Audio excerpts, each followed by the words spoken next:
Hello, everybody. I'm Evan Abrams. Thanks for coming and hanging out with me here today. I'm here with some video tips for you here on Adobe Live. So thank you so much for hanging out with me. I'm a motion designer and educator, and today we are going to be creating video collages. Today is part one of a two-parter. So today we're going to be focusing on extracting elements from stock footage using keying and rotoscoping techniques. And then tomorrow I'm going to be back on here, same time, in order to get into how do we assemble them into some wild, abstract, I don't want to say scenes, objects? I don't know. It's so abstract, it's hard to say. So if you have any questions, do let me know. I'll try to help you out. But I hope you follow along. I hope you have fun, and hope you're able to make something along with me. So without further ado, let's get into it. Thanks for hanging out. Laura, Steve, Oliver, Tim in here. This is fantastic. Monica, Barbara, hello. And of course, Annika holding it down. Thanks for holding it down in the chat. Speaking of chats, if you're watching this on YouTube, why don't you come over to Behance Live and hang out with us over there so I can see you in the chat. But if you are watching on YouTube, make sure you subscribe to the Adobe Live YouTube channel so we can see more of you. Okay, let's get into it. Let's have a look at the screen. So let's have a little look at where we're going. Where is all this going? It's important to know. Well, here is a little example of something we might make. Here's a bunch of flowers that have been extracted from their backgrounds so that we can enjoy them blossoming and fading. So that's pretty great.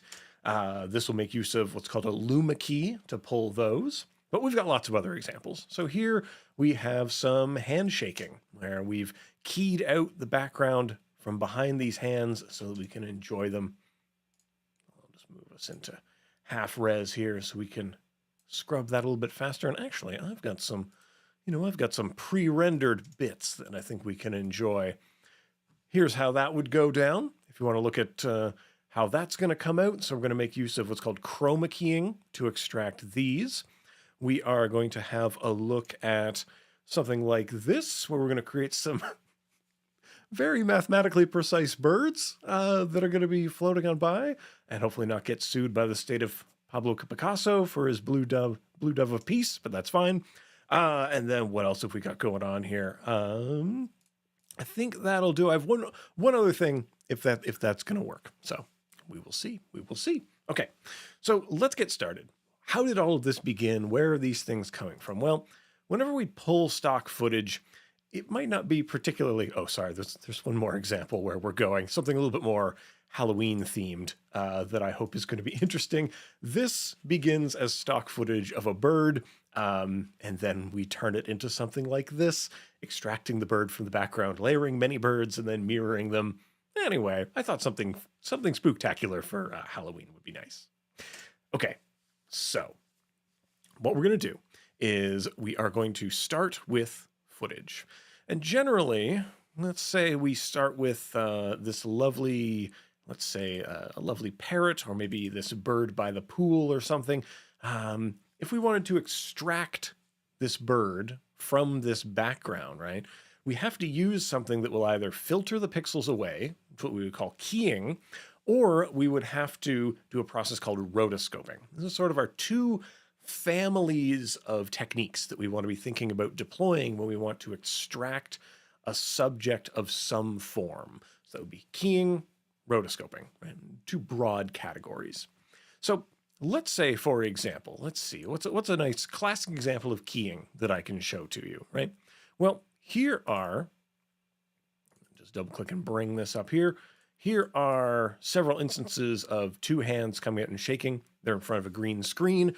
If we could select everything that's green and make it go away, we're going to be in good shape. So I will take our shake hands here and we'll drag it down onto a new composition here. So now we have shaking hands composition. To enjoy all these pixels here. And what I want to do is just trim, I think, to only the part that we need. So this has two people that shake hands 3 times. So then the hands go away. Okay, excellent, like that. I'll just trim it here. That'll be enough. That's quite enough for me to make use of. Let's trim the comp to this work area. And what we want to do is make those green pixels go away. So the effect I would recommend using for that under Window, Effects and Presets, we pull that open, I'm gonna dock that over here so that we can enjoy that over here. And I'm gonna pull up the thing that we want. Call that key light. So in the bin of things called keying, we want to find key light, drag that out. Now, key light is quite a suite of tools. There's a lot of dials on here that we get to play with. But the basic function of using it, we're going to take our screen color and select out there in the world. And already it's done an okay job. You want to make sure that you're selecting a kind of average green here. You see there's a lot of shadow that's coming in here. And a good question from Ted, can this be done in Premiere Pro also? Yes, but the effect you would look for is called Ultra Key if you want to replicate this specific thing. For most keying visual effects stuff, I recommend coming into After Effects instead, because this is the domain of compositing. So highly recommended that you bring these troubles to After Effects rather than trying to struggle through them in Premiere. But there are keying effects in Premiere, specifically Ultra Key. So this is key light. We pick the screen color from a nice mid-tone of the screen back here, and you're going to see that, boom, all this checkerboard here, all that stuff has been removed. Great show. Well done. Now, how are we going to touch this up? Well, normally we would say come into the screen mat, and we're going to start clipping the black values and clipping the white values to strengthen the areas that we keep and leave. If we toggle this here from final result into, say, screen mat, you can see those white and dark areas, right? And when we clip the black like this and we clip the white, we bring those together. One of the issues that people have from using this type of a method, notice how far we've had to come from baseline. We had to come up like 46 points and we came down whatever the negative of that would be from 100. And it causes this kind of crispy, chunky delineation here. I don't recommend that. In fact, what you want to do generally is actually start most effects from the top to the bottom. So if this is your big tip for the day, work your effects from the top to the bottom, because right here is something called screen gain. And you'll notice that by tweaking this up, we're actually able to balance away those poorly lit screens. So screen gain and screen balance are going to deal with the luminance and saturation of that green screen, basically improving the values, or tweaking them, widening the acceptability of this greenness in a way so that we can start to remove more things around it, right? Now, on top of this, right, you can see that we're getting nice gradation here in the thumb and stuff like that. So it's looking pretty good. I'm going to say yes to this. And if this is all you need to do and you're happy with this, you can call it right here. This is why green screening is so great. And it works so well because green is a color not found very much in human pigmentation. And so that's why we tend to use it. Now, a few other things that you want to do, we want to try to remove any kind of green cast that might be happening in the skin itself. So we are going to come into our effects. We're going to get something called Key Cleaner.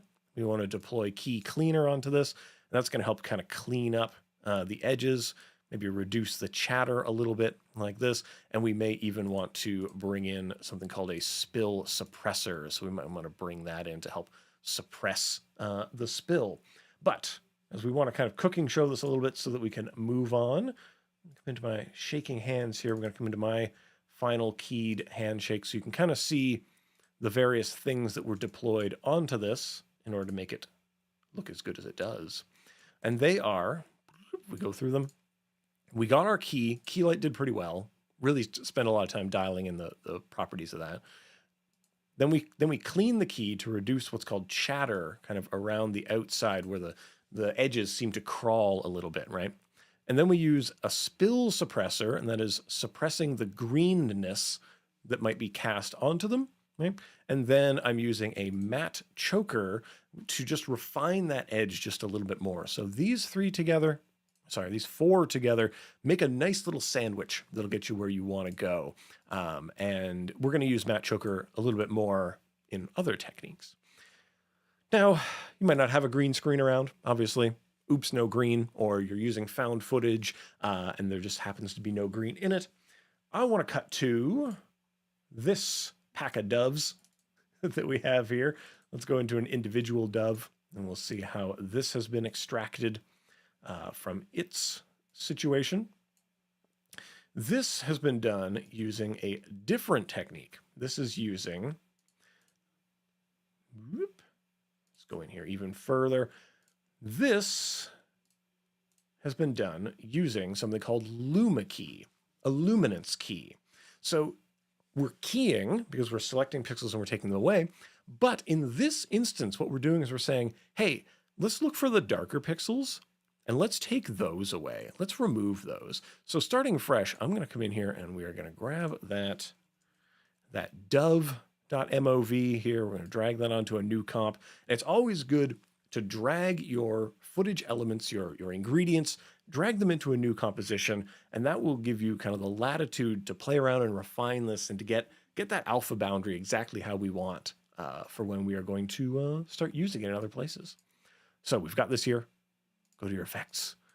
Go ahead and grab Luma key from here. It's in the obsolete bin, but don't let that throw you. It's just, it's still good. It's still good, and it works very quickly. So as you can see, as I keep dialing this up, it's taking away more and more of those black pixels, more of those darkest pixels, and I could increase the tolerance as well, which is sort of the margin on either side of this value. And then let's see, maybe we need to go to, we're going to feather it a bit. Let's actually bring that up to like a 10, and we've knocked out quite a lot of things. If you want to see specifically how the alpha channel is doing, come down here to the bottom, these little 3 circles here, and go to alpha from that. And you can see total darkness is transparent. Total lightness here is opaque, right? And that's going to show us what's going on. And you can see it takes so little processing power. This is a 4K clip, I believe, very high frame rate. And yeah, it lost a feather down there. It's kind of funny.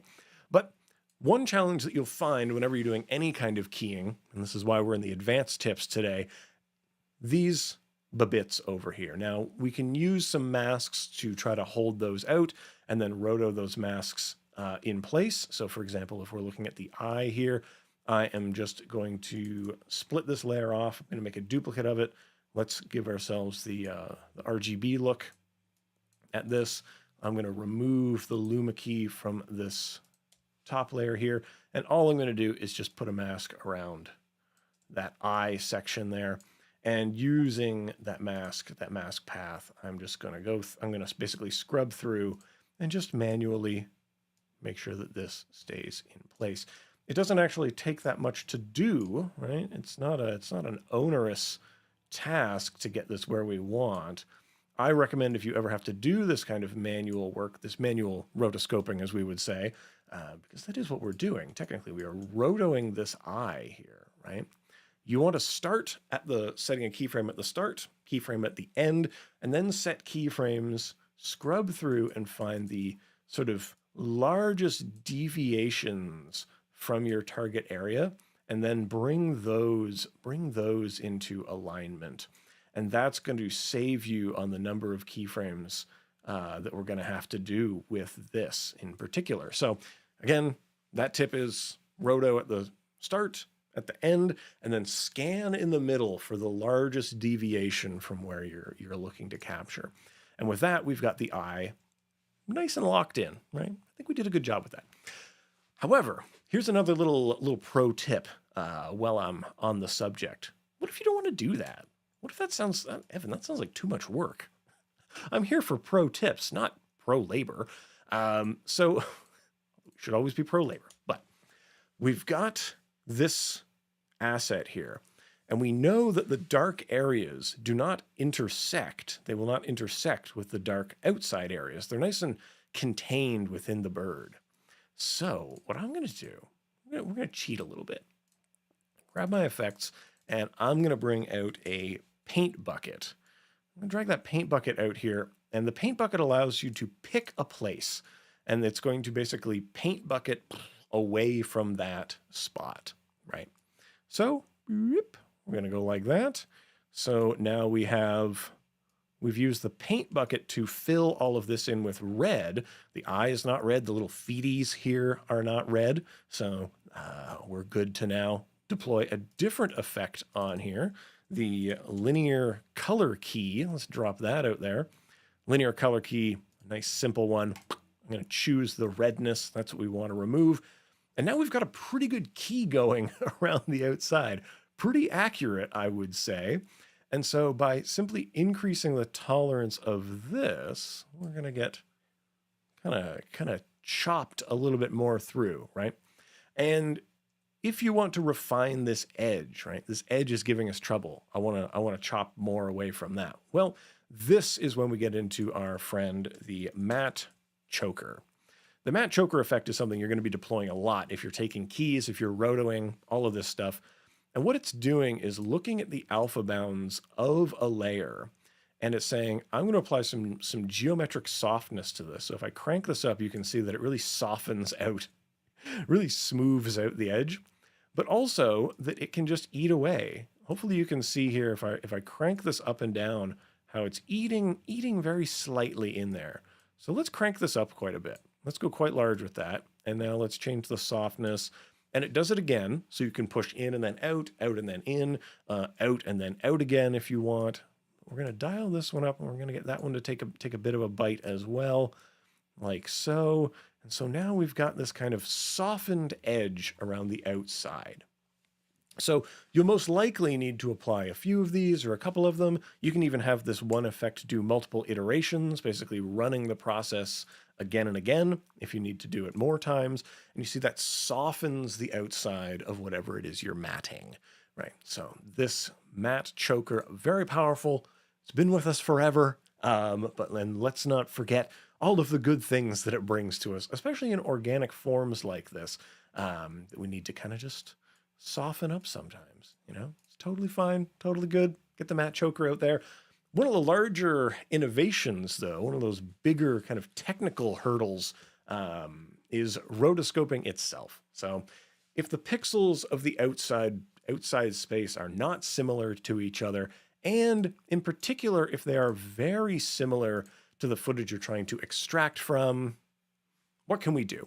In fact, here is a challenge, a little challenging buddy who's here to give me trouble. This parrot. We would think, oh, how green this outside space.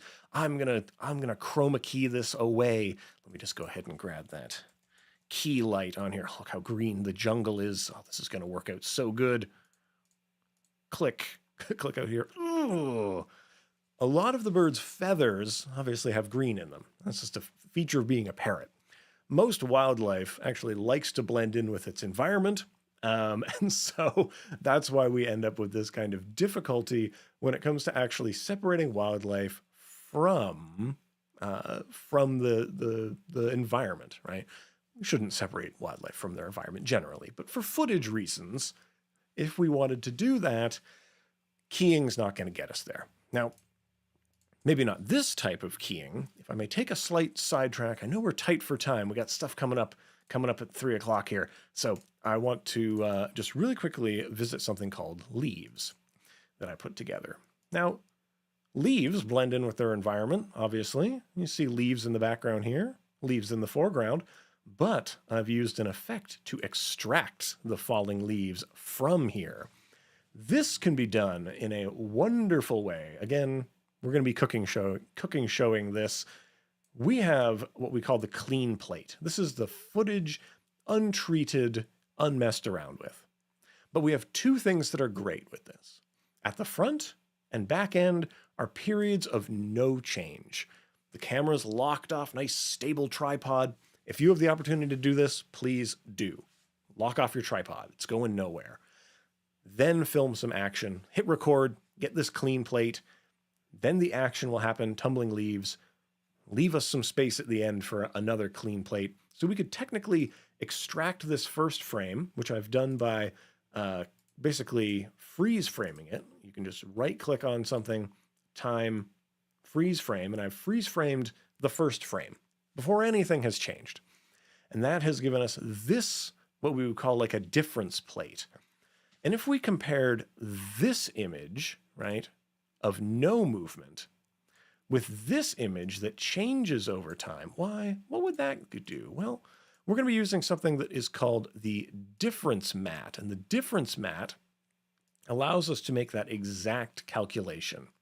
I'm going to solo this here so you can see when we choose, we're viewing the final output at this point, but you choose the layer you want to basically check against, right? We want to check against the leaves. And then we dial up our tolerance, we dial up our softness, we can blur the original before we match them if they are kind of just finicky, just a little finicky amount different. But as you can see, that pulls the leaves because the leaves are what changed. And so that thing that changed is what is being left behind. And so then applying a series of matte chokers to clean up that outside, pushing the boundary away, pulling the boundary close. That's how we end up with that. And I blur it a little bit. Anyway, then I can place it over top of some text and we're going to, add some shadows. This is a bit of an aside, just to say, if you are filming something in a natural environment, get a clean plate. That's going to help you out. Now, I'm going to quickly rush through the final thing that I had to say about the bird. So if I can just come to the parrot here real quick. The parrot sort of asks us to use a tool called RotoBrush. And RotoBrush is a wonderful bit of business that allows us to grab a little pen here and just draw on and say, this I want to keep. I want to keep this. I want to keep this. I don't want that. I do want this. Oh, I got a little bit too far. Let's remove that. Let's remove that. And the computer is going to fill in a whole bunch of this stuff really quickly, right? You can see down here what we call spans. I don't believe my face is in the way of this. Good. And we can ask the machine to propagate forward on this. And it's going to, if you look at this purple line here, you see it's doing a pretty good job of outlining the bird. Areas where the RotoBrush tends to run into difficulty are the edges, right? Because we need to clean them up. We need to tell more about the edges. So this is the pro tip to say, try to get this as close as you can. Try to get this boundary as close as we can. And anything that's a void is going to be a trouble. That's always going to be a trouble area for us. And so you may have to actually break this up with multiple spans, spans that sort of are before the void has closed, after the void has closed, right? Considering that space. But the big thing that's really going to help us out is we're going to come in here and we're going to grab the Refine Edge tool. And I'm just going to paint some of these edges here. I'm going to say, I'm really saying to After Effects, these are edges. These are things that are, it's a little bit wider. It's not just where the pink line is. I need you to be a little bit wider. And always when you use this tool, I recommend you come in here to the base refine edge radius. I'm going to put that up to something like a 3, which allows me to have basically 1 pixel on the line and 1 pixel kind of in either direction. It gives me enough of a buffer here. So for all the areas that I'm not going to come in and manually say how thick this needs to be, like up here, I need to thicken that up because this crest here needs a bit more. And I need to thicken it up in here because this crease needs more. And these edges that I've told it about are going to propagate forward and backwards when we use the propagation. That's going to help us get a clearer, a better look. But remember, we still need to help it along. It's not all automatic. You may find that you have to, I'm going to go ahead 5 frames and, this is starting to migrate away. So you have to come in and you say, okay, let's remove some from here. This is not really connecting at this point. So I need to sort of add some here. And taking away, you can see how taking away from the inside is actually hardening where the tip of the beak is. We're finding the true tip of the beak here, right? So this is something that you really want to be aware of, that we sort of have to paint out and brush out and reveal this by trying to really coax this find edge here right onto the edge so that you're able to do that. Now, I'm going to of course cooking show this so you can see how this parrot ends up looking. When you're done, you want to hit that freeze button and we end up with this frozen delight here, where you get to observe how that parrot kind of comes together. So today I know it's been a rush. I know it's been a lot of things coming at you, but we covered a lot of techniques that will help you extract elements from footage. I'm going to recommend that you jump on over to Adobe Stock. There's a lot of free things over on Adobe Stock that you can use to start extracting little bits that we're going to use tomorrow in order to deploy to create some interesting things with them. So I hope you've had a good enough foundation to start extracting all of your elements, get all of your pieces together, because tomorrow we're gonna have some fun putting them together to make some interesting, I want to say abstracted collages out of them. But hopefully I see you then. That'll do it for me today. Thank you for being with me. Thanks for hanging out. I hope this has been fine and good for you. I'm Evan Abrams. Stick with us here on Adobe Live. There's more programs going on. And definitely come back tomorrow. Same time tomorrow. We're going to continue this project. And I hope to see you then. So until next time, stay creative, be kind to each other, and I will see you all around the internet. Okay, bye for now.